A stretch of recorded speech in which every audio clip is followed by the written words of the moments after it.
Maximum 1000। तो 1000 units भेज सकते हैं, उससे ज़्यादा नहीं भेज सकते आप, ठीक है।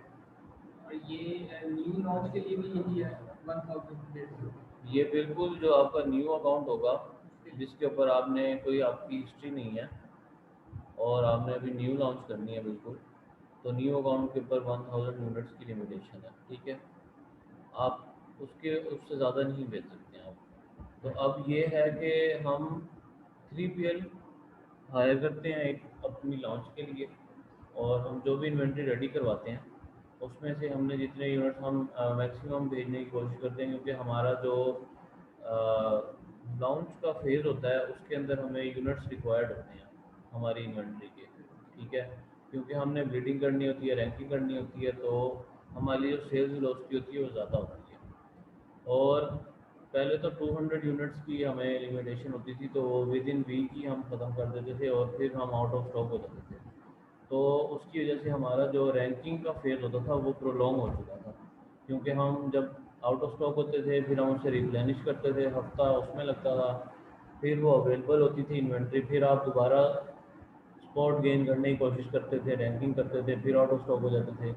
तो आहिस्ता आहिस्ता फिर वो लिमिट बढ़ाते थे और फिर हम उसको कंटिन्यू करते थे, बार बार हमें रिप्लेनिश करना पड़ता था, ठीक है। लेकिन अब इस तरह से नहीं है कि अब हम मिनिमम 1000 यूनिट्स भेज देते हैं और जैसे ही हमारे यूनिट्स 300 400 होते हैं रिमेनिंग, तो हम न्यू शिपिंग प्लान बनाते हैं और हम रिप्लेनिश कर लेते हैं, ठीक है। मीन वाइल वो सेल आउट हो रही होती है इन्वेंट्री जो ऑलरेडी पड़ी होती है, और बाकी आप रिप्लेनिश कर लेते हैं, ठीक है। अब वो रिप्लेनिश करने के लिए बेसिकली आपके लिए रिक्वायर्ड है, आपको रिक्वायर्ड है कि आप एक 3PL सर्विस हायर करें जो उसी स्टेट में हो एटलीस्ट, या फिर उसी कंट्री में तो हो, ठीक है। इस तरह से नहीं हो सकता है कि आप 1000 यूनिट्स आपने प्रिपेयर करवाए हैं, चाइना से शिप करवाए हैं और वो वहाँ पहुँचे हैं, जब आप आउट ऑफ स्टॉक हुए तो आप दोबारा चाइना से शिप करवाएं और वहाँ भेजें, ठीक है। ये पॉसिबल नहीं है, क्योंकि आपको चाइना से किसी भी पोर्ट पे आप भेजते हैं इन्वेंट्री, तो आपको एटलीस्ट 35 to 40 डेज लग जाते हैं, और अगर आप एयर शिपिंग करवाएंगे तो आपको वो महंगी पड़ती है इन्वेंट्री, ठीक है। वो हमने जो ब्लीडिंग करनी होती है बेसिकली वो हम लोएस्ट सेल पे करते हैं मार्केट की, तो हमारे पास ऑलरेडी हम एक तो ब्लीडिंग कर रहे होते हैं, रिफंड्स कर रहे होते हैं, तो हम वो वाला जो प्रॉफिट मार्जिन होता है हमारा वो हम कॉम्प्रोमाइज़ नहीं कर सकते हैं एयर शिपिंग करवा के। तो हम इन्वेंट्री प्रिपेयर करवाते हैं, फॉर एग्जांपल हमने 4000 5000 यूनिट्स प्रिपेयर करवाए हैं, हमने 1000 यूनिट्स हम डायरेक्ट भेज देंगे, फ्रेट फॉरवर्डर को बोलेंगे कि आप डायरेक्ट अमेजोन वेयर हाउस में 1000 यूनिट्स भेज दें, और बाकी जो यूनिट्स होंगे वो हम 3PL भेज देंगे। अच्छा, अब हम ये भी नहीं कर रहे हैं कि हम डायरेक्ट 1000 यूनिट्स भेजें चाइना से, अब हम पहले पूरी इन्वेंट्री प्रिपेयर करवा के 3PL भेज देते हैं, ठीक है।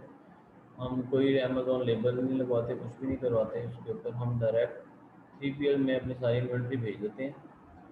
जब वहाँ पे 3PL में सारी इन्वेंट्री रिसीव हो जाती है उसको हम चेक करते हैं, कोई डैमेज कार्टन वगैरह कुछ भी जो भी होता है उसको हम दोबारा रिपेयर करवाते हैं, अगर फॉर एग्जांपल कोई इशू होता है आपकी इन्वेंट्री में, ठीक है। यूनिट लेबल्स आप लगवा लेते हैं, जो आइटम लेबल्स होते हैं बेसिकली, जो ऐसे लगता है आपका हर आइटम के ऊपर, वो आप सप्लायर से ही लगवा लेते हैं, ठीक है। उसके बाद जब आपने 3PL से अमेज़ोन भेजनी होती है, आप एक प्लान बनाते हैं अमेज़ोन पे दोबारा, और पहला ही प्लान होता है वो बेसिकली, उसके अंदर आप शिप फ्रॉम जो आपका एड्रेस होगा वो आपका लोकल एड्रेस होगा, और आप मोस्टली हम यूपीएस चूज़ करते हैं कुरियर सर्विस, क्योंकि वो पार्टनर कुरियर भी है अमेज़ोन का, और उसकी थोड़ी सी शिपिंग कॉस्ट ज़्यादा होती है, लेकिन उसका फ़ायदा हमें ये हो जाता है कि हमारी जो इन्वेंट्री एक्सेप्ट होती है अमेज़ोन के वेयर हाउस में वो जल्दी हो जाती है एज़ कम्पेयर टू कि अगर आप कोई प्राइवेट कुरियर कंपनी या कैरियर कोई अगर आप सिलेक्ट करते हैं, वो एक्सेप्ट तो हो जाती है इन्वेंट्री, लेकिन वो प्रेफरेंस पे नहीं होती है एक्सेप्ट, वो टाइम ज़्यादा लेते हैं, ठीक है। यूपीएस के थ्रू जो इन्वेंट्री जाती है वो जल्दी एक्सेप्ट होती है और वो अवेलेबल भी जल्दी हो जाती है, वरना इन बाउंड में ज़्यादा टाइम लेती है अमेज़ोन, ठीक है। तो हम शिपिंग लेबल्स वहीं पे ही डाउनलोड करके हम वहाँ पे 3PL में हम भेज देते हैं, और वहाँ से हम आगे अपना फिर काम स्टार्ट करते हैं। अब हमारा फर्स्ट स्टेप क्या होता है बेसिकली, जब हमारी इन्वेंट्री प्रिपेयर हो चुकी होती है उसके बाद आपने क्या करना होता है। उसके बाद हम सबसे पहले एक क्या कहते हैं लिस्टिंग क्रिएट करते हैं, डमी लिस्टिंग हम बनाते हैं सबसे पहले। और अच्छा, उस डमी लिस्ट बनाने के लिए हमें क्या करना होता है, हम पेटेंट पहले ही चेक करवा लेते हैं। ये मैंने आपको बताया था कि हम सोर्सिंग से पहले पेटेंट चेक करवा लेते हैं कि अगर पेटेंट का इशू है तो हम उसमें जाते ही नहीं है, ठीक है। उसके बाद हम क्या करते हैं, हमने बारकोड्स परचेज करने होते हैं सबसे पहले। अब बारकोड्स की एक वेबसाइट है, जी GS1, ठीक है। अब GS1 एक वेबसाइट है जो ऑथेंटिक वेबसाइट है, और इसके अंदर ये मतलब इसके बारकोड में कभी इशू नहीं आता, ठीक है। हम पहले और भी वेबसाइट्स होती थी, हम वहाँ से अप्लाई करके बारकोड परचेज करते थे। वहाँ से अक्सर ये होता था कि ओवरलैप कर जाते थे। अगर आपके पास ये बारकोड है तो वो किसी और ने परचेज किया कभी, तो वो उसके पास भी सेम बारकोड आ गया और फिर उससे इशू हो जाता था, आपकी लिस्टिंग भी खतरे में होती थी। उसकी तो वैसे नहीं होती थी, उसको कोई इशू नहीं होता था। तो अब हम बेसिकली, हमें पहले जब हम बारकोड लेते थे वो हमें बहुत सस्ते पड़ते थे। अब हम GS1 से इस वजह से लेते हैं कि ऑथेंटिक वेबसाइट है और इनके बारकोड बिल्कुल ठीक होते हैं। थोड़ा सा प्रीमियम हमें पे करना पड़ता है, लेकिन उससे ये होता है कि आपकी सिक्योरिटी होती है, आपकी लिस्टिंग का कोई इशू नहीं होता। अच्छा, GS1 बारकोड लेने के लिए हम दो तीन तरीके होते हैं। ये स्क्रीन नज़र आ रही है ना सबको, अब यहाँ पे आ रहा है डाटा बारकोड।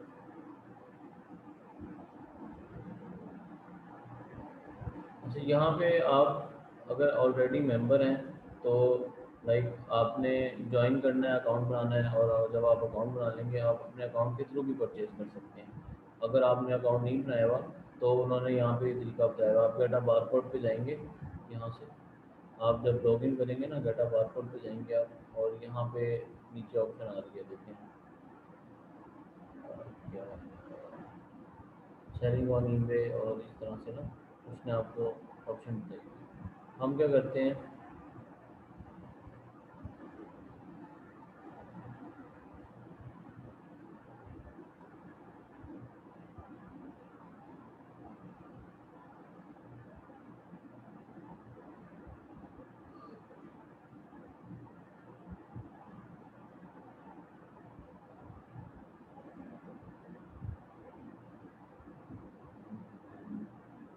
ये नहीं करना हमने, ये मेंबरशिप नहीं लेनी हमने।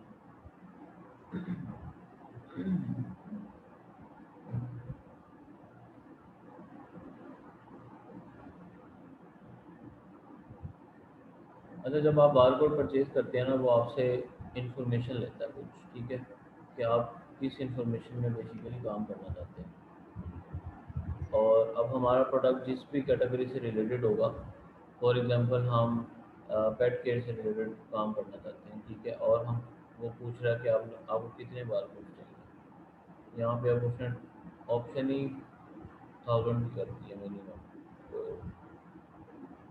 अच्छा, मंथली आप टर्नओवर क्या होता है, ईयरली, ठीक है, कि आप कितनी वो कर लेते हैं रेवेन्यू के जनरेट, आप कुछ कोई भी फिगर डाल सकते हैं, 100,000 डाल।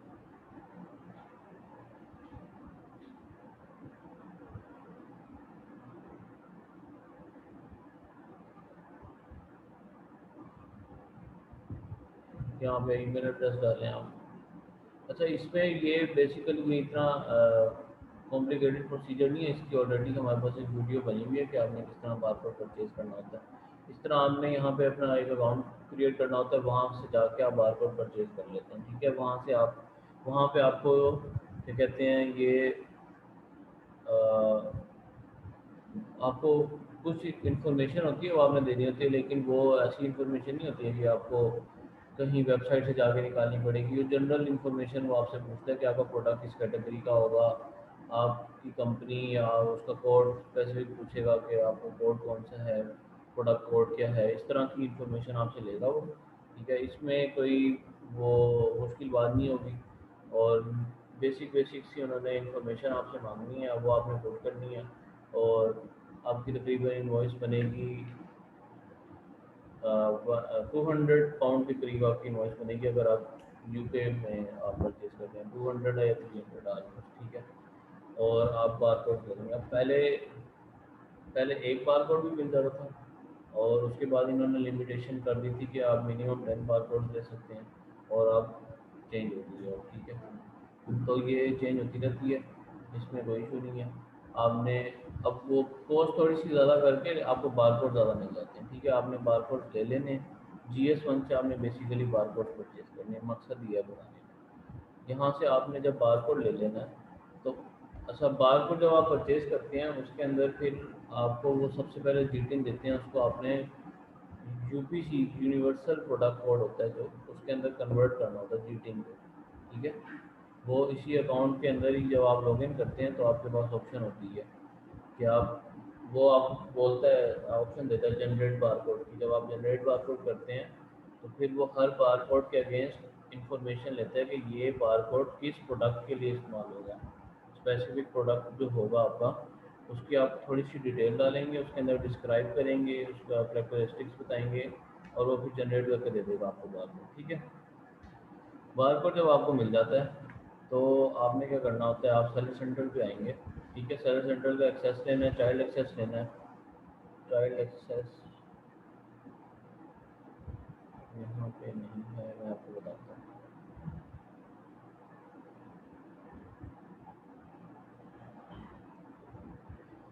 ये देखें, चाइल्ड आपका सर्विस सेंटर जो पेरेंट अकाउंट होता है ना, वो भी एज इट इज़ होता है, सेम टू सेम, ठीक है। आप सेटिंग में जाएंगे, आप कभी आपने फॉर एग्जांपल लेनी है, अगर आप क्लाइंट को बताएंगे जी कि आप सेटिंग में जाएंगे, यूज़र परमिशन में जाएंगे।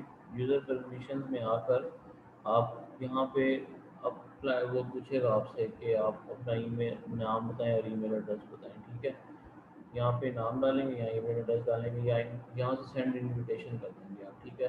तो जिस ईमेल जो आपने ईमेल आईडी दिया होगा उस ईमेल आईडी पे इन्विटेशन चला जाएगा। आप अपना लॉगिन करेंगे, ईमेल आईडी, वहाँ से इन्विटेशन एक्सेप्ट करेंगे, आप मार्केट सेलेक्ट करेंगे उसमें जाके, ठीक है।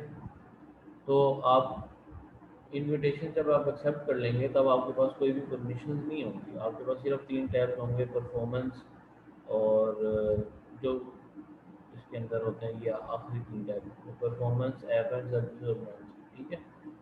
जब आप इनविटेशन एक्सेप्ट कर लेंगे उसके बाद आप क्लाइंट को बोलेंगे जी कि मुझे आप एडमिन एक्सेस दें अपने अकाउंट की। फिर वो क्या करेगा, उसके बाद इस तरह ऑप्शन आ रही होगी मैनेज परमिशंस की और गिल्ड की, जब आप इनविटेशन एक्सेप्ट कर लेंगे। तो जब मैं इसको मैनेज इन परमिशन में जाऊंगा तो यहाँ पे अब ये देखें हर टैब की और सारी जो है परमिशन आ रही है, ठीक है।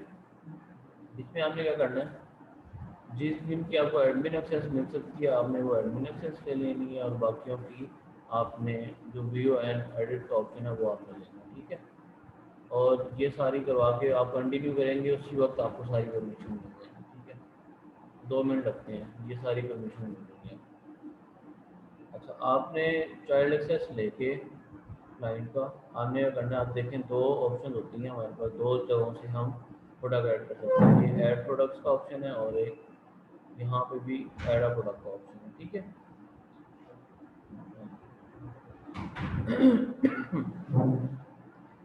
आप ऐड अ प्रोडक्ट करेंगे, यहाँ से आपने करना है I am adding a product not sold on Amazon, ठीक है। यहाँ पे जाएंगे आप, यहाँ से आप अब कैटेगरी आपने सेलेक्ट करनी। कैटेगरी आप बेसिकली कैसे सिलेक्ट करेंगे कि फॉर एग्जांपल आपका जो प्रोडक्ट है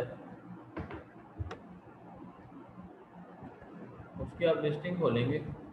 आपका फॉर एग्जांपल कंपेटिटर है कोई भी, उसकी आप लिस्टिंग खोलेंगे और प्रोडक्ट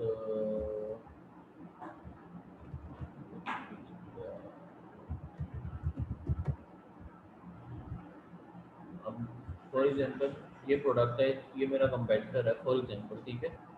तो अब मैं चाहता हूँ कि मैंने जिस कैटेगरी में ये लिस्ट हुआ है, मैं भी उस कैटेगरी में लिस्ट करना चाहता हूँ अपना प्रोडक्ट, ठीक है। तो एक तो आपको यहाँ से भी पता चल जाएगा कि ये वाली एक आ रही है कैटेगरी स्पोर्ट्स एंड आउटडोर्स में, ये लिस्ट हुआ हुआ है, और दूसरा है साइक्लिंग मॉडल्स, ठीक है। इसके अलावा अगर आप चाहते हो डिटेल के सारी वो जो ब्रेक डाउन हुआ होता है कैटेगरीज का वो भी आपको पता चले, तो आप ये यूआरएल में एसिन के आगे जितनी भी चीज़ें होती हैं ना वो आप उड़ा देंगे और फिर एंटर करेंगे, तो यहाँ पे आ गई है जितनी ये कैटेगरीज आ गई हैं, ठीक है। आप यहाँ से इसको तो कॉपी भी कर सकते हैं, वहाँ से जाके हम यहाँ पे देखते हैं स्पोर्ट्स, स्पोर्ट्स लिखे हैं यहाँ पे, अब स्पोर्ट्स में जितनी भी कैटेगरी होगी वो दिखा देगा। हमारा था साइकिलिंग एसेसरीज और बॉटल, यहाँ से अब हम देखेंगे ये नीचे कैटेगरीज बनी हुई है, ठीक है। यहाँ पे हम स्पोर्ट्स,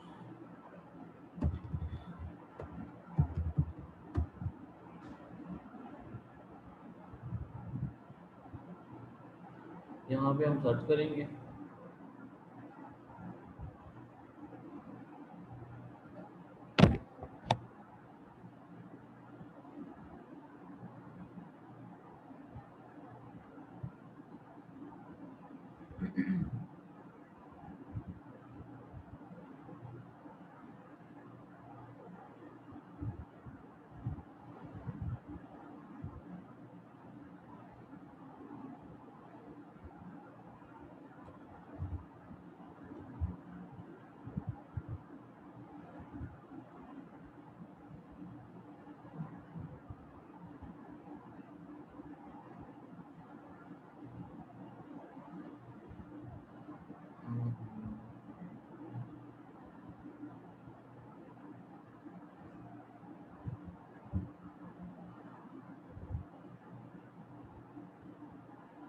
ये आपको तो दिखा ही नहीं रहा।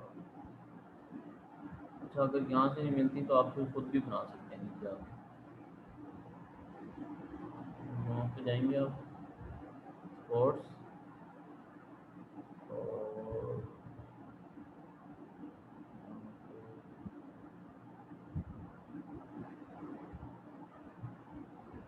सीरीज के बाद क्या था, बॉटल, बॉटल, बॉटल जी,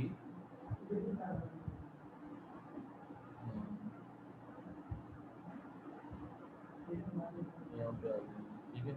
ये आप सेलेक्ट कर लेंगे, ये जब आप सेलेक्ट कर लेंगे ना वो आपको एक इस पेज पे डायरेक्ट कर देगा। अच्छा अब पहले जब हम डमी लिस्ट बनाते होते थे ना तो वो हमारे से सिर्फ product ID, product name, brand name पूछता होता था और मैन्युफैक्चरर नेम पूछता होता था, ठीक है। उसके बाद एक ऑफ़र हमने डालनी होती थी, उसके बाद इमेज हमने डालनी होती थी। अब वो हमारे से अब उसने ये देखिए ये चीज़ें ना ज़्यादा करती हैं उसमें, तो अब बेसिकली ना डमी लिस्ट का जो कंसेप्ट था ना वो ख़त्म होता जा रहा है, ठीक है। अब अमेज़ोन कहता है कि आपने एक ही दफ़ा लिस्ट बनानी है और वो प्रॉपर आपने लिस्ट बनानी है, ठीक है। तो डमी अब लिस्ट का पर्पस क्या होता है? जब डमी लिस्ट बेसिकली मैं आपको बताता हूँ, हमारा पर्पज़ ये होता है डमी लिस्ट बनाने का। हम जब लिस्ट बना लेते हैं ना एक, हमने वहाँ पे इमेजेस में हम हमारे पास कुछ भी नहीं होगा अभी, ठीक है ना, हमने कंटेंट प्रिपेयर किया हुआ है, कुछ भी नहीं हमने प्रिपेयर किया हुआ है। हमने इमेज भी गूगल से उठानी है, बस वो हमने कोशिश करनी है कि अमेज़ोन की ना हो, किसी और लिस्टिंग की इमेज ना उठाइए और आपने किसी और मार्केट से आप उठा लें, इमेज उठाएंगे, ऑफर डालेंगे, वाइटल इन्फो डालेंगे यहाँ पे, ठीक है। यहाँ पे आप डालेंगे यूपीसी कोड, ये सेलेक्ट कर लेंगे यूपीसी, यहाँ पे नेम लिख देंगे, यहाँ पे ब्रांड नेम लिख देंगे, यहाँ पे भी ब्रांड नेम आ जाएगा, यहाँ पे यूनिट काउंट आ जाएगा कि एक यूनिट में कितने होते हैं, तो आप वो रन करें, ठीक है। उसके बाद ऑफर बताएंगे, यदि मैं कंपेटिटर की आपने सेलिंग प्राइस लिख देनी है, कंडीशन न्यू सेलेक्ट करनी है और यहाँ पे एफपीएस सेलेक्ट कर लेना है, ठीक है। और यहाँ इमेज में आएंगे, यहाँ पे इमेज आपने अपलोड कर देनी है। इसको जब आप सेव कर लेंगे ना तो आप जब ये सेव कर लेंगे ना तो थोड़ा 10 या 15 मिनट के बाद आपके पास जो मैनेज इन्वेंट्री का ऑप्शन होता है, वहाँ मैनेज एवरी इन्वेंट्री में हम जाएंगे।